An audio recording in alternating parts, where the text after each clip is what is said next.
on our final hour together on this TGI Friday morning wake up. And the weather's looking pretty nice now. We got some sunshine, temperatures right around the 30-degree mark for the most of Lake Country. But winter weather is afoot, and anytime that happens, we always like to bring on our good friend Chad Merrill, Chief Meteorologist with WOAY out of Oak Hill. Chad, good morning. Good morning. How are you on this Friday? I'm doing good. Looking outside, Chad, sun's shining. Doesn't look like we're getting snow. Yeah, just like yesterday, everything turned pretty quickly when the winds picked up. And today we have a storm system that is moving in from the west, while those high clouds continuing to advance across the region. So we'll have the sun fade behind the clouds today. Our turning point in the weather, right around 7:30 this evening, that's when moderate to briefly heavy rain will start across the region. Unless you live above 3,000 feet, that will quickly change to snow. Now, once we get to about 10 o'clock, that's when the rain is going to change to snow. And when it changes to snow across the region, it's going to snow fast and furious, big flakes, temperatures dropping, and that's when we have to watch out for the snow-covered roads to develop. So our turning point in the forecast from rain to snow-covered roads is right around that 10 to 11 o'clock time frame, and we are going to accumulate by tomorrow morning, believe it or not, about 2 inches of snow across the region, with 3 to 4 inches once you get into Webster County and those higher elevations, and a little bit farther south of Oak Hill towards Bluefield and Tazewell County, probably about 1 inch of accumulation. Now, it's going to fall at most of that snow is going to fall in about a 3-hour time frame from like midnight to 3 a.m. across the region in terms of the heaviest snow, but that's when the roads are going to become snow-covered. So there's going to be a bit of a travel impact, even though it's a quick-hitting snow, and there's really not that much snow accumulation. And then tomorrow, oh my gosh, tomorrow at this time, the wind will be blowing at about 15 to 20 miles an hour, temperature about 26 degrees. And even throughout the day, temperatures are going to stay steady. We'll continue to have those flurries and occasional snow showers throughout the day. Above 3,000 feet, you'll accumulate another half an inch of snow tomorrow.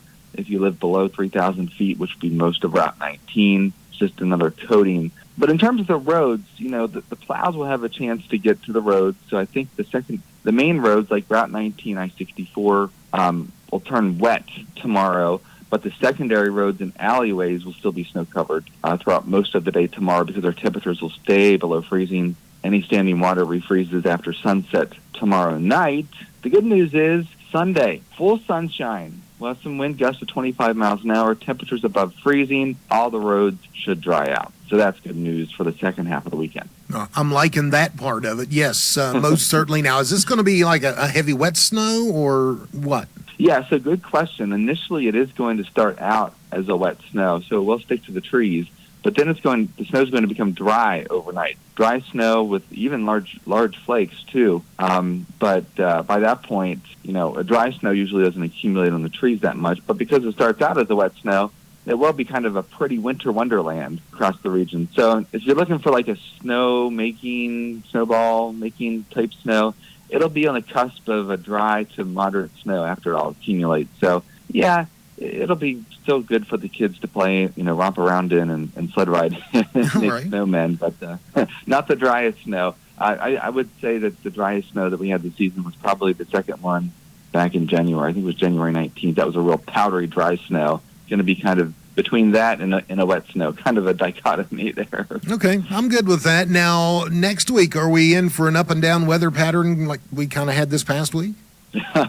Yeah, good question, because our weather seems to be changing here on the dime. So next week, we actually get into a warmer pattern, so all the snow's going to melt, and we'll be dry next week until we get to about the next storm will be right around the 22nd to 23rd, and that'll be one of those rain changing to snow events across the region. We get a little cold air behind that, and then there's a really strong signal. For the end of February into the beginning of March, our temperatures will skyrocket. We might even have record highs.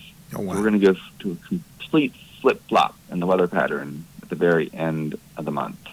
So what you're saying is the groundhog was right. Yeah, I guess he kind of was right. I don't think we're going to sustain that really warm trend, but it will be at least through like the first week in March that we'll have some warmer temperatures. Now, obviously, we'll get these fronts come through, and it will turn freezing colder behind it. But the cold air behind the fronts will be a lot less cold than what we're going to be dealing with this weekend. All righty. Well, WOAY Chief Meteorologist Chad Merrill, as always, it's a pleasure, and thank you for helping us keep one eye on the sky. Absolutely. Have a very safe weekend and enjoy. You do the same. Stick around. We'll get back to the music in just a few here on the new Lake Country 95.7 3WS. Why